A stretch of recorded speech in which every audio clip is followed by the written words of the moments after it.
श्रोतेहो नमस्कार. आजच्या कोरोना वृत्तविशेष या कार्यक्रमात आपलं स्वागत. श्रोतेहो, येत्या 21 जूनला जगभरात जागतिक योग दिन साजरा होणार आहे. भारतीय प्राचीन संस्कृती आणि परंपरेत योगासनं आणि योगसाधनेला अनन्यसाधारण महत्त्व आहे. त्याचं कारण म्हणजे योगासनांनी शारीरिक तंदुरुस्ती तर राखता येतेच, शिवाय मानसिक आरोग्य राखायलाही योगासनांची मदत होते. त्यामुळेच योगासोबत रहा, घरीच रहा या संकल्पनेसह यावर्षी साजरा होत असलेल्या जागतिक योग दिनाचं महत्त्व निश्चितच वेगळं आहे. त्याच पार्श्वभूमीवर कोरोना वृत्तविशेषच्या आजच्या आणि उद्याच्या भागात आपण मुंबईतल्या द योगा इन्स्टिट्यूटच्या संचालिका डॉक्टर हंसाजे योगेंद्र यांची आमचे वार्ताहर विनीत मासावकर यांनी घेतलेली मुलाखत ऐकणार आहोत. आंतरराष्ट्रीय योग दिनाच्या पार्श्वभूमीवर आधुनिक जीवनशैली जगताना योगाचे महत्त्व काय सांगाल? मी तर म्हणते का योग खूप महत्वाचा आहे, कारण आधुनिक शैलीमध्ये अमुक वस्तू जर चांगली असेल तर अमुक वस्तू बरी नाही आणि स्वास्थ्यासाठी तर मुळीच बरी नाही. आणि म्हणून आपल्याला योग शिकून घेतलं पाहिजे, कारण योग मध्ये सांगतात कसं मनुष्याने विचार करावं, काय मनुष्याला केलं पाहिजे. आता कोणी वाईट सांगितलं तुम्हाला, काहीतरी दृष्ट सांगितलं तर तुम्हाला वाईट लावून घेता तुम्ही. आता आधुनिक शैलीमध्ये नक्की करा का कोणी सांगितलं तुम्हाला वाईट लावायची गरज नाही. तुमच्याकडे चॉईस आहे, वाईट लावून घेणे का वाईट लावून न घेणे, ते चॉईस घ्या. आताची लोक खूप इंटेलिजंट आहेत, ते हे सगळं करू शकणार का आपण ठरवायचं का कोणाच्यामुळे आपल्याला दुःखी व्हायचं नाही. आता हे सगळं योग मध्ये खूप सांगितलंय, म्हणजे सायकोलॉजीचा विषय आहे, फिलॉसॉफीचा विषय आहे. आणि म्हणून योग शिकलंच पाहिजे, तर लवकर हार्ट अटॅक येणार नाही, लवकर डायबिटीज होणार नाही, म्हणजे होणारच नाही, रोग नाही होणार, निरोगी राहू शकणार आणि आनंदाने जगू शकणार मनुष्य. कोरोना सारखी नकारात्मक परिस्थिती सभोवताली असताना योगाच्या माध्यमातून सकारात्मकता जोपासण्याचे काय उपाय आहेत? आता तुम्ही म्हणता कोरोनाची नकारात्मक परिस्थिती आहे, मान्य आहे मला ते, पण त्याच्यात किती फायदा पण झाला आहे ते बघा. आता मनुष्यानी विचार करायची सुरुवात केली का असं काय झालं. चांगला मनुष्य जो स्वतःची काळजी घेत आहे, हे जिम करतोय, रनिंग करतोय, हे सगळं करतोय, तरी त्याला करोना झाला आणि तो वारला, म्हणजे मृत्यू झाली त्याची. आता हे का झालं? आणि चांगली लोक, हेल्दी लोक पण मरतायत, अनहेल्दी पण मरतायत, गरीब पण मरतायत, अमीर पण मरतायत, सगळे प्रकाराची लोक मरतायत. कशाला? कुठेतरी चुकतोय आपण जगण्यासाठी. आणि इथे आपण हे सांगायचं असतो का हे कोरोनामध्ये कळलं का मनुष्याने प्रकृतीची काळजी घेणे आणि प्रकृती बरोबर संबंध जोडावं. ही झाडं आहेत, हे प्लांट्स आहेत, ते आपलं लंगच आहे, आपलं शरीराचाच पार्ट आहे तो. आपले हे झाड, आपण श्वास घेतो आणि ऑक्सिजन घेतो, कुठून येतो? ते ही सगळी हिरवी पानं, तिथून आपल्याकडे ऑक्सिजन येतो आणि आपण जेव्हा कार्बन डायऑक्साईड काढतो ते हे झाड परत हे घेतात, हे सगळे. आणि आपल्याला हेच कळत नाही का ही सगळी वस्तू किती गरजेची आहे. जिथे आपण राहतो तिथे हे प्रकृती पण पाहिजे, जल पाहिजे, पाणी पाहिजे, वृक्ष पाहिजे, हे सगळे वृक्ष आणि ही सगळी वस्तू. तर एक तर हे आपण शिकून घेतलं आणि दुसरं पोल्युशन वाढवायचं नाही आणि अशी वस्तू करायची नाही ज्याच्याने परिस्थिती खराब होईल. ते प्लास्टिक आणि हे ठेवून हे सगळं पण लक्षात घेतलं पाहिजे. आणि स्वतःची काळजी घेतली पाहिजे. ते आता कळलं.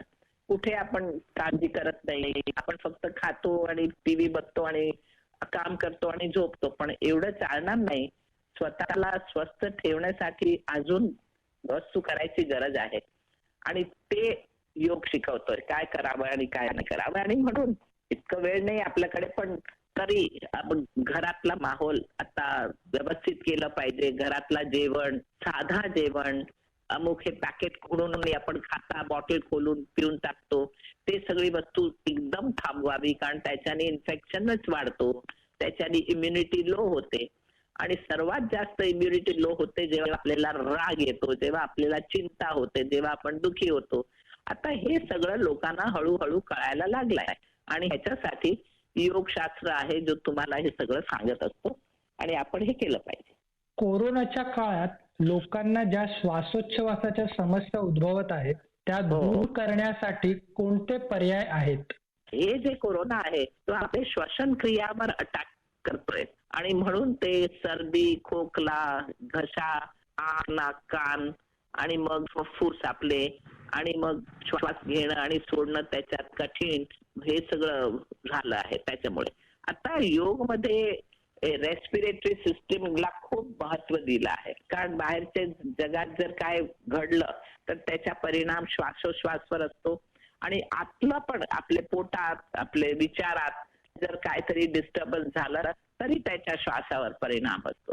राग आला का श्वास फास्ट फास्ट चालतो, चिंता केली का फास्ट अटकट अटकट जातो. आणि म्हणून ते योगींनी सांगितलं का श्वासोश्वास पूर्ण नियंत्रण केलंच पाहिजे. आणि म्हणून प्राणायाम आहे ते आपल्याला ह्याच्यात मदत करतो. आता प्राणायाम मध्ये पण कुठले मसल्स आहेत जे श्वास आपण घेतो आणि सोडतो त्याच्यात उपयोगी होते, ते मसल्स 3 सेट आहे मसल्सचे. एक आहे डायफ्राम, ते डायफ्राम साठी प्राणायाम आहे, ज्याला आपण म्हणतो का श्वास आतमध्ये घेताना पोट थोडं वर आलं पाहिजे, श्वास सोडताना पोट थोडं आतमध्ये गेला पाहिजे, असं लक्ष देऊन श्वास घ्या तर पूर्ण आपले जे लंग आहे त्याच्यात श्वास शांतपणे जाणार, पूर्ण श्वास बाहेर निघणार, हे होणार. मग दुसरा आहे इंटरकोस्टल मसल्स, का त्याला आपण बाजूला, आपण जेव्हा श्वास घेतो तेव्हा आपले रिब्स आहेत त्यांना बाहेरून असं साईड मधून त्याला हवा भरायची म्हणजे टाकायचं, ते मसल्सचा उपयोग झाला पाहिजे आणि ते आपण करतो. आणि तिसरं आहे क्लॅव्हिक्युलर ब्रीथिंग, तिथे आपला थायरॉइड आहे, डायफ्राम, हे वरची बोन असते, गळ्याची चिक बोन, तिथून श्वास कसं घेणे आणि सोडणे ते आम्ही शिकवतो. तर हे तिन्ही जागांवर जर वेगळं वेगळं आपण शिकून घेतलं तर मनुष्य पूर्ण श्वास घेणे आणि सोडणे हे करू शकेल आणि कुठलाही इन्फेक्शन शरीरात टिकणार नाही, कारण आपण पूर्ण सोडू शकता श्वासाला. जे आतमध्ये आलं हे ते मरणार आणि नाही मेला तर परत काढून टाकणार, हे आपल्याला करता होतं आपोआप. आणि म्हणून प्राणायाम योग मध्ये जे आहे ते फक्त 1-2 खूप शिकायची गरज नसते, फक्त ही थोडीशी गोष्ट आहे, तिन्ही मसल्सचा उपयोग आणि एक लांब श्वास घेणे, तेवढं करता आलं पाहिजे. आणि तेवढं केलं तर आपण वाचू, आपल्या जीवन मध्ये आपण स्वस्थ राहू शकतो. कोरोना नंतर रुग्णांना शारीरिक आणि मानसिक व्याधी होत आहेत, त्यासाठी योगामध्ये कोणकोणती आसने दिली आहेत? आता कोरोना झाल्यानंतर शरीरात अमुक जागावर हे सगळं मानसिक तर आहेच, ते मनुष्याला एवढं थकवा वाटतो का मनुष्याला वाटतं का काहीही एनर्जी उरली नाही. जेव्हा आपल्या शरीरात खूप एनर्जी असते, कुंडलिनी शक्ती आहे, शरीरात एनर्जी आहे, भरपूर एनर्जी आहे, पण आपल्याला वाटतं नाही. आता ती एनर्जीला बाहेर काढण्यासाठी ते थोडं श्वास परत घेतलं पाहिजे. एका बाजूने एक नाकपुट मधून श्वास घेणे आणि दुसरी बाजूने काढणं, छोटे छोटे, लांब नाही, कारण मनुष्याकडे ताकद नाहीये सध्या. छोटे छोटे श्वास घेणे आणि काढणे ते केलं पाहिजे. झोपून आणि पोटावर हात ठेवून आणि थोडं हे केलं पाहिजे. पूर्ण शरीराला थोडा ताण दिलं पाहिजे, म्हणजे आसन, यस्तिक आसन सारखं केलं पाहिजे. बसून आणि हाताला वर पकडून घेऊन जाणे, ज्याला पर्वतासन म्हणतो, ते केलंच पाहिजे. म्हणजे सगळं लांब श्वास घेताना हात पण वर गेले आणि श्वास सोडताना हात खाली आले. तेवढं 3-4 वेळा केलं, सकाळ, दुपार आणि रात्र. आणि दुसरा, आपण जिथे राहतोय तिथे बारीचे बाहेर जरा प्रकृतीला बघा, लांब काहीतरी वृक्ष आहे त्याला बघा, किंवा पक्षी उडत आहे, लांब कुठली वस्तू त्याला बघा. आणि आपले डोळेला जरा मटमटा असे बंद खोल असं करा आणि त्याच्यानंतर डोळे बंद करा. म्हणजे सारखं डोळ्यांनी आपण काम करत असतो कम्प्युटर वर, मोबाईलवर, तर त्याच्यासाठी ऑप्टिक नर्व टेन्शन मध्ये येते. आणि हे सगळं करा तर ह्याच्याने खूप लवकर, कारण बारीचे बाहेरचा जे श्वास आतमध्ये येतो, खुला वातावरण घरात पण पाहिजे आणि आपण डोळ्याची काळजी घेतो, हे सगळ्यात आपण 4-5 दिवसात मनुष्यात खूप फेरबदल होतो आणि मनुष्याची ऍक्टिव्हिटी म्हणजे स्वास्थ्य येतो परत. पण हे थोडं केलं पाहिजे. आणि सर्वात जास्त रिलॅक्सेशन टेक्निक जे योग मध्ये आहे, शवासन. मी नेहमी म्हणते का दररोज 10 मिनिटं मेलं पाहिजे, आपल्याला शव सारखं झालं पाहिजे, तर आपल्या शरीराची शक्ती वाढेल. तर हे केलंच पाहिजे. दर 2 तासाने जरा फ्लॅट पडून राहा आणि 5 मिनिटं, 7 मिनिटं किंवा 10 मिनिटं असं शांतपणे पडून राहा. तुमच्या पूर्ण शरीराचं वजन असं सोडून द्या. तुम्ही सोडणे, एक लहान बाळ करू शकतो हे, कुत्र्याला तुम्ही बघा तो करू शकतो, मांजर अशी पडतात, म्हणजे तसं आपल्याला पडलं पाहिजे. आणि सगळं विसरून गेलं पाहिजे. हे वैराग्य आणलं पाहिजे. म्हणजे वैराग्य आलं, सगळं सोडून दिलंय, असं जर आपण केलं तर ही तब्येत एकदम सुधरेल आणि बरं वाटेल. आणि पोटात जर काहीतरी झालं तर उलटा झोपा, म्हणजे ह्याला मकरासन म्हणतात. पोटावर झोपायचं आणि आरामात पडून राहायचं एक 5-10 मिनिटं. हे पण करा. थोडं बाहेरून एनर्जी द्या. गरम पाण्याची पिशवी पोटावर ठेवली का कमरेवर ठेवली का फेसवर ठेवली, त्याच्याने पण खूप ताकद येईल. उन्हात बसा, त्याच्याने खूप ताकद येईल. पाठीवर ऊन घ्या, तर त्याच्याने पण खूप फायदा होईल. तर हे सगळं केलं तर सगळं कोरोनामुळे जे व्याधी होते त्याच्यात खूप आराम मिळेल. वर्क फ्रॉम होमची जीवनशैली अनुभवताना अंगदुखी, पाठदुखी, वजन हो. वाढणे इत्यादी आजारांना निमंत्रण मिळत आहे. ते कसे दूर ठेवावेत? हे कशाला होतंय?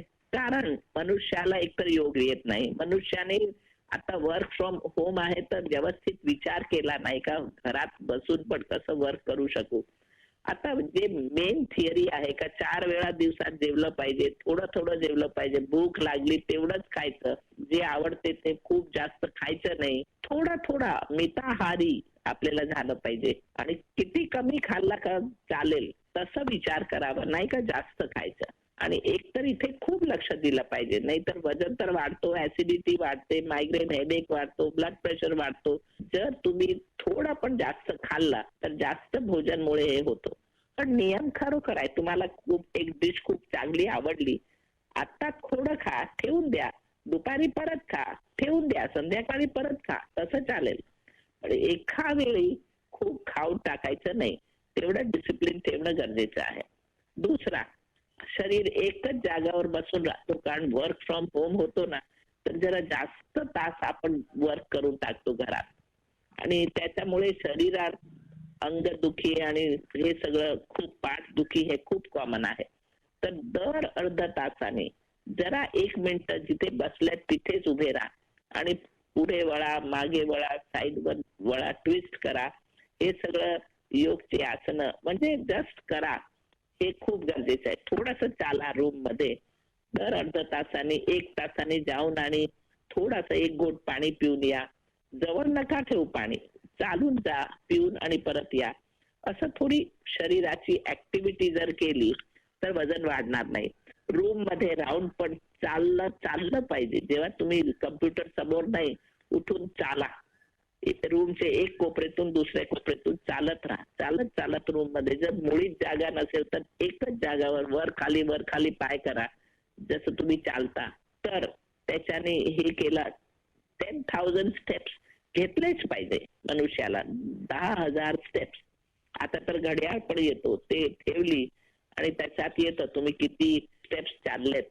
पण ह्याच्यासाठी जागरूकता पाहिजे का मी किती वेळ बसलोय, किती वेळ काय करतोय. ती जागरूकता आली ना तर मनुष्य स्वतःची काळजी घेऊ शकेल. आणि हे सगळं केव्हाही होणार नाही. अंगदुखी आणि पाठदुखी आणि वजन वाढणे हे सगळं होणारच नाही. उलटे मी बघितलंय का ज्यांना योग माहिती आहे ते वर्क फ्रॉम होमनी त्यांची हेल्थ इतकी सुधारली आहे. आता स्लिम शरीर झालाय, कारण ते घरात राहून आता ते ट्रॅव्हलिंगचा वेळ त्यांना अजून मिळाला, तेवढा त्यांना स्वतःसाठी मिळाला आणि त्याच्यामुळे ते खरोखर चांगले व्यवस्थित झाले त्यांची तब्येत, जर योग माहीत असेल तर. श्रोतेहो, डॉक्टर हंसाजय योगेंद्र यांच्या मुलाखतीच्या आजच्या भागात कोरोनात योग आणि प्राणायामचा उपयोग कशाप्रकारे होऊ शकतो हे आपल्याला ऐकायला मिळालं. याच मुलाखतीचा दुसरा भाग आपल्याला कोरोना वृत्तविशेषच्या उद्याच्या भागात ऐकायला मिळेल. तेव्हा योगासोबतच रहा, घरीच रहा. याबरोबरच आजचा कोरोना वृत्तविशेष हा कार्यक्रम संपला. हा कार्यक्रम आकाशवाणी मुंबईच्या प्रादेशिक वृत्त विभागानं सादर केला. सादरकर्त्या सरस्वती कुवळेकर, निर्मिती सहाय्य विवेक वानखडे, लेखन सोनाली मनसेकर, मुलाखत आणि समन्वय विनीत मासावकर आणि निवेदन तुषार पवार.